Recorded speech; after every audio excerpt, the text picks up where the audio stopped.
I'm the one who blew this up, I know that. I got so worked up I couldn't stand the look on his face anymore. I'm not saying that like I'm proud of it. I'm saying it because it's the part that makes me sound unhinged, and I need to be honest about what I actually did, not just what I meant. We've been together 3 years. We live together. It's not some brand new situation where we're still learning each other's schedules. I know his hours. He works a job where off at 11 is supposed to mean off at 11. He's not salaried. He's not some guy who gets to drift in and out of work whenever. It's shift work, clock in, clock out, and the whole thing is exhausting even when it goes normally.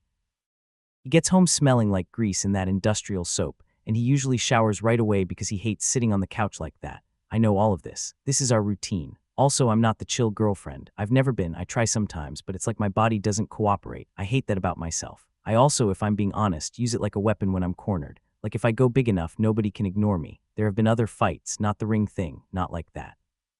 But fights where I pack a bag and throw stuff in and then don't actually leave, or I drive around the block and come back, or I sit in my car in the parking lot with my phone in my hand, waiting for him to text me to come back inside. I know it's embarrassing.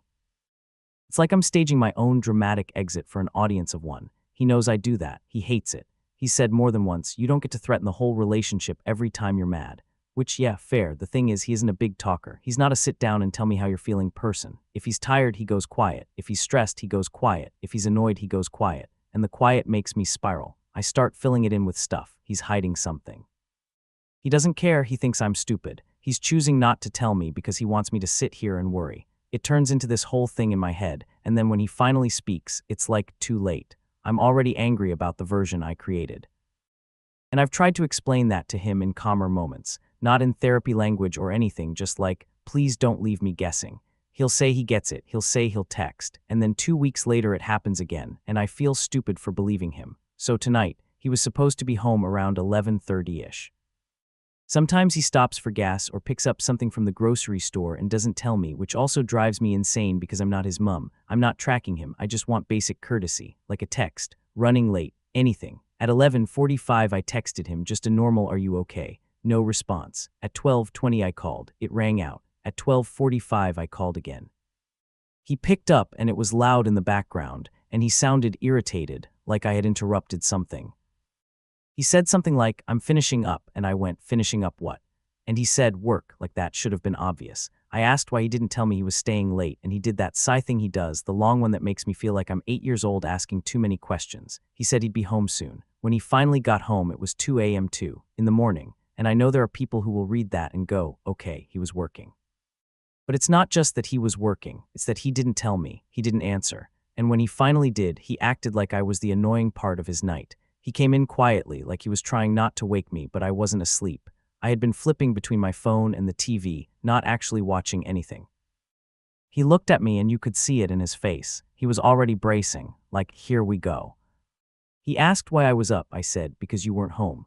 He started doing the shoes off thing, slow and tired, and he said, I told you I was finishing up. I said, you said that at almost 1 in the morning. He mumbled something about a call-out, someone not showing up, and the supervisor asking him to stay. And I just snapped. I asked why he didn't text. He said he didn't have time. I asked if he had time to breathe. He gave me this exhausted look, and he said, I'm not doing this right now. That sentence is like gasoline to me, not because it's wrong to set a boundary, I get that, but because when he says it, it means he's done, and I'm still sitting there with all this adrenaline. It feels like he gets to decide when my feelings matter, so I went at him harder. I asked why he's been acting weird lately, why he's been so checked out when he gets home, and why he's always tired but can apparently stay at work for 3 extra hours. I asked if he thinks I'm stupid. He said no. I said, then why do you treat me like I'm the last thing you have to deal with at the end of the day? He tried to walk past me towards the bedroom, and I followed him. I hate that I did that like some shadow. He kept saying he had work in the morning, and I kept saying, so do I, because I do. I'm not sitting at home knitting and waiting. I work too. My job isn't as physically demanding, but it's still a job, and I still have to show up and be functional. He got to the bedroom and started taking off his shirt like he was going to shower, and I was standing there basically blocking the bathroom door, still talking. I was asking for proof he was at work. I asked to see his timesheet. I asked why his phone was dead. He said it wasn't dead, it was just on silent. That made me angrier because silence means he chose to not hear me. Then he said something like, I can't do this every time I get asked to stay late. And I said, then maybe tell me when it happens. And he said, I shouldn't have to report to you like you're my boss. And I went, I'm not your boss, I'm your fiancé, and you're supposed to give a damn if I'm worried. He stayed silent. I grabbed my overnight bag from the closet and started stuffing stuff into it. Not even logical stuff. Like I shoved in a pair of leggings and a sweater and my charger and then stood there like, see, I'm leaving. He didn't stop me, which again I know is not his job to stop me, but in my head it was like confirmation that I don't matter. He sat on the bed and put his face in his hands for a second. He looked so tired, and for a split second I felt guilty, like I could see myself through his eyes and I looked insane. And then he said, very flat, "Are you actually going somewhere?" That flatness hit me like a slap, like he didn't even believe me, like I'm predictable, like I'm a tantrum with legs, so I did something worse. I took my ring off. This ring isn't some tiny little thing. It's not a celebrity rock, but it's real. He saved for it. I know he did because I remember him being stressed that year about money, and I thought it was because of his truck needing repairs, and later he admitted he'd been putting aside extra shifts. He proposed on a random Tuesday night in our kitchen because he couldn't wait anymore, and I cried so hard I got mascara on his hoodie. That's how attached I am to that ring. It's not just jewelry. It was him choosing me in a way that felt solid. I took it off and I said, maybe we shouldn't do this then. He looked at the ring in my hand and said, don't do that. I said, don't do what? He said, don't threaten us because you're mad, and I don't even remember deciding to throw it. I swear I do. I just remember my arm moving and the ring hitting his chest and bouncing onto the comforter. It didn't even make a big sound. That's the stupidest part. In my head it was this huge gesture, and in real life it was just this little tink and then it rolled. He stared at it for a second, then picked it up. He didn't hand it back. He didn't say anything. He just put it in his pocket like it was his keys, and that made me see red, because that ring was mine. He bought it, yes, but he gave it to me. It's not like I borrowed it. I told him, give me my ring. He said, not right now. I said, no, give it back, it's mine. He looked at me like I was exhausting him from the inside out. He said something like, I'm not doing this at 2 a.m, go to sleep. I said, stop acting like you're above it, give me my ring. He hesitated. I could tell he didn't want to keep going. He looked like he wanted to drop his body into the bed and be unconscious for 6 hours. And honestly, I think that's the only reason he pulled it back out and handed it to me. He put it in my palm and said, there. Which should have made me feel like I won, but it didn't. It made me feel disgusting, like I was forcing something out of him. I marched out with my bag like I was going to leave, but I didn't leave. I went to the guest room, which is such a joke. Like, wow, I really showed him. I went to the other bedroom in the same house. I slammed the door. I lay on the bed fully dressed and just stared at the ceiling. I could hear him moving around for a bit, then the shower turned on. Water ran, the house settled, and then it got quiet, and I just sat there, boiling. I fell asleep for maybe 2 hours, not even real sleep. When I woke up, it was still dark outside. My phone said 5:17. I could hear him snoring faintly through the wall, like he was actually sleeping like a normal person after that, and I felt this surge of anger again, like he got to rest, and I got to be the one rotting in it. I sat up, my throat felt tight. My eyes felt puffy, like I had cried without noticing.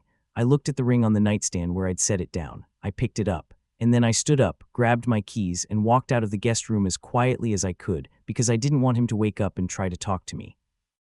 I didn't even fully know what I was doing. I just knew I couldn't stay in that house with that ring on the nightstand and him asleep in the other room like none of it mattered. So I left. I didn't have a plan when I pulled out of the driveway. I just drove. I ended up near the old bridge by the river. I parked and just sat there with the engine running. I kept turning the ring in my fingers, thinking, objects don't care what you're feeling. They just exist. I got out of the car and walked up to the railing. I thought about how he put it in his pocket, how he said there, how tired he looked, how I probably looked worse. I wish I could say I stood there for a long time thinking it through. I didn't. It was maybe a minute, maybe less. I pulled my hand back and threw it. The second it was gone, my stomach dropped so hard I actually grabbed the railing because I felt dizzy. It was so immediate, not like regret building, just instant. Like my brain caught up 1 second too late and went, what did you just do? I leaned over like I was going to somehow see it midair and catch it again. Obviously, I couldn't see anything. It was just water and early light and nothing. I stood there for maybe 10 seconds and then I got back in my car. My hands were shaking on the steering wheel. I had 4 missed calls from him, 2 texts, where are you? And then, are you okay?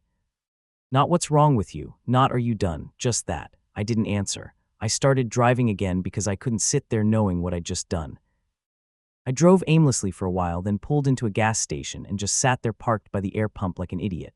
That's when the shame really hit. Not just about the money, not just about the ring, about the fact that I had taken something he worked extra shifts for and treated it like it was disposable because I was angry for a few hours. I could already hear how this would sound if I told anyone. I sounded unstable. My phone rang again, I let it ring. If I answered, he'd ask where I was. If I went home, he'd ask where the ring was. I hadn't even thought about that part until that second. I stared down at my bare finger and felt like I'd stepped into a hole. I considered going back. I actually put the car in reverse like I was going to drive back to the bridge and what? Dive in, asked the river nicely. It was ridiculous. I sat there with my blinker on for so long someone honked behind me. That's when the next bad decision happened. I booked a hotel room on my phone. I told myself I needed space, that this was about cooling down, that I couldn't walk back into the house without making it worse. That part wasn't even fully a lie. I did need space, but I also needed time. Time to figure out what I was going to say about the ring. I texted him, "I'm safe. I need a couple of days." He called immediately. I declined it. He texted back, "Where are you?" I typed "at a friend's place," then erased it, then typed it again, then sent it. He replied, "Okay, can we talk?" I said, "Not right now," which is something I've said before in fights. I say it like it's calm and mature, but really it means I don't want to answer questions. I checked into the hotel at 7:12 in the morning. I dropped my bag on the bed and just stood there. It felt unreal, like I had stepped into someone else's life for a second. I kept looking at my hand. The empty space looked louder than the ring ever did. I considered telling him it was at home on the nightstand, that maybe I'd just left it there. But that would last 5 minutes before he'd look and see it was not. I thought about saying I lost it somewhere during the night, that maybe it fell off in the guest room, that maybe it slipped off in the car. Every option required me to lie further. My phone buzzed constantly for the first hour, then it stopped. That was worse. When he finally texted again, it said, "I'm not mad, I just want to know you're okay." That made me feel worse than if he'd yelled. I typed, "I'm fine, just need space." Then I added, "You don't get to come home at 2 without telling me and expect me to be fine." I needed to keep the argument alive. If we were still fighting about overtime, then we weren't talking about the ring. He responded, "I told you what happened." I said, "After I called you." He didn't respond to that. Around noon, I started Googling ring replacements. I found a few that looked similar, but they were thousands of dollars. We don't just have thousands sitting around. The idea of asking him to buy another one made me nauseous. I searched pawn shops. I searched river jewelry recovery. I even found some scuba diving forums where people talk about retrieving stuff from water. It was absurd. I don't know what I thought was going to happen. Around 3 p.m. he called again. I answered this time because ignoring him was starting to feel childish. He sounded tired, not angry. He asked where I really was. I said I told him. He said my friend texted him asking if I was okay. My stomach flipped. Apparently he had texted my friend too, just to make sure I was there. She told him she hadn't seen me. I hadn't thought that far ahead. I said I didn't want her in the middle of it. He said, "Then where are you?" I told him I was at a hotel. There was a long pause. He asked which one. I didn't answer. He said, "Are you safe?" I said yes. Then he asked, "Why are you doing this?" I said I wasn't doing anything. I just needed space because he dismisses my feelings. He said, "You threw your ring at me." I said he pocketed it like it was nothing. He said he pocketed it because he didn't want it rolling under the bed. He asked if I still had it. I said, "Yeah, I have it." He said, "Okay." Now I wasn't just the person who threw it. I was the person who threw it and then lied straight to his face about still having it. He asked if we could talk in person. I said, "Not today." He said he wasn't trying to fight. I said neither was I. After we hung up, I sat on the bed and just stared at nothing. That night I didn't sleep at all. Every time my phone lit up I felt a jolt. It was mostly him. A few from my friend asking if I was okay. I didn't answer her. On the second day he texted, "We need to figure this out." I said, "I agree." He said, "Are you coming home?" I typed, "I don't know." He replied, "Do you want to be engaged to me?" That question felt like it split the room in half. Because yes, I do. I love him. I don't want to lose him over one fight. But I also know this isn't the first time I've escalated something small into something huge. It's just the first time the stakes were this obvious. I said, "Of course I do." He wrote back, then stopped running. And that hit hard because he said versions of that before. Not about physical running. About the way I pull the nuclear option when I'm overwhelmed. I don't know what to do now. If I go home, I have to explain where the ring is. I have to admit I lied. I have to watch his face when he realizes I threw away something he worked for. If I stay away longer, I'm just digging the hole deeper. Part of me wants to keep the fight about overtime.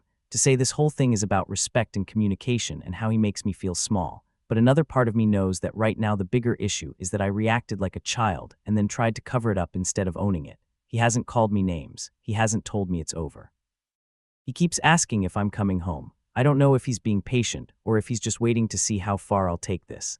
I'm sitting in this hotel room staring at my empty finger, and I can't tell if he's the one who disrespected me by not texting, or if I'm the one who just proved I'm not ready to be anyone's wife. Is he wrong for brushing off how scared and angry I felt? Or am I about to lose my engagement because I can't control my temper? I need to know if I'm justified in being this upset about him coming home at 2 without telling me, or if I'm the one who crossed a line that you don't come back from. Follow up. I went back to the bridge. I told myself I was just going to look, that maybe I'd see something glinting near the edge, that maybe it hadn't gone as far as I thought. I don't even know what I expected. The river isn't shallow. It's not clear. It's not some fountain you can reach into. I parked in the same spot. I brought some tools and convinced myself maybe it had caught on something near the side. I looked ridiculous. Leaning over the railing, stretching this rake down between concrete gaps like I was fishing for something I dropped in a drain. A guy walking his dog stopped and asked if I was okay. I snapped at him and said yes. He didn't look convinced. Then a patrol car pulled up. Apparently someone thought I was trying to jump. I had to stand there and explain that no, I wasn't self-harming. I just dropped something. The officer asked what. I hesitated. Then I said, a ring. He asked if it was valuable. I said yes. He asked how it ended up over the side. I said I threw it. He gave me a judgmental look. They left after making sure I wasn't going to climb over the railing. While I was dealing with that, my phone kept buzzing in my car. It was him. I finally answered. He said, "Why is there a police officer calling me asking if you're safe?" My stomach dropped. Apparently the officer had run my plates. I told him I dropped something. He said, "What did you drop?" There was no point in lying anymore. I told him. There was silence on the line that felt longer than it probably was. Then he said very evenly, "You threw it." I started talking fast, saying I was upset, saying I didn't mean to, saying it was a mistake and I tried to get it back. I said it was just a ring. I said he cared more about the stupid ring than about why I was hurt in the first place. That's the part I regret saying the most, because he didn't yell. He just said, "It's not about the ring." But I wouldn't let it go. I kept saying if it was just a symbol, then why was he acting like I destroyed something sacred? I accused him of caring more about the money and the object than about the fact that I felt ignored and disrespected that night. He said, "You lied to me." I said that was because I knew he'd react like this. He said, "Like what?" I didn't have a good answer. He asked if I was coming home. I said yes. I thought maybe we'd scream it out and then fix it. That's usually how our fights go. This was not that. When I walked in, the house felt rearranged. He was sitting at the dining table. Some document papers were on the table between us, empty. He asked me to sit down. I tried to start explaining again. He held up his hand, not aggressive, just stopping me. He said he needed to know if this is how I handle conflict, if this is what marriage with me would look like, me threatening to leave, me throwing symbols of commitment, me lying when I panic. I said it wasn't that deep. I said it was one bad fight. I said he was blowing it up. He said, "Give me the ring." I told him I couldn't give him what I didn't have. He closed his eyes for a second like he was bracing. Then he said, "Okay." He stood up and said he needed space, that he couldn't keep living inside these blow-ups, that he feels like he's constantly waiting for the next escalation. I told him he was overreacting, that I went back to try and fix it, that I obviously cared or I wouldn't have done that. He said, "You cared after." Then he said I should pack my things. He said he needed distance and he couldn't trust me in the house while everything was this volatile. He gave me a deadline. If I wasn't out by then, he'd start the legal process to have me removed since the lease is in his name. Hearing that made everything in my chest collapse. I told him I had nowhere to go. He said I could stay with my friend or my sister. I said that wasn't the point. He said the point is he can't keep living in fear of what I'll do next when I'm upset. I tried to argue. I said he was abandoning me over one mistake. He said it wasn't one mistake. It was a pattern. I started crying then. He didn't comfort me. He didn't touch me. He just stood there looking tired in a way I've never seen before. Now I'm back at the hotel because I couldn't stay there tonight. I'm staring at the wall, thinking about how I went from being engaged to possibly homeless in 2 days. Part of me still wants to say he's choosing a piece of jewelry over us, that he's being cold, that he should understand I act out when I'm hurt. But another part of me knows I keep pushing things to the edge to see if he'll pull me back. This time he didn't. I don't know if he's being reasonable and I'm just refusing to see it, or if he's using this as an excuse to bail when things get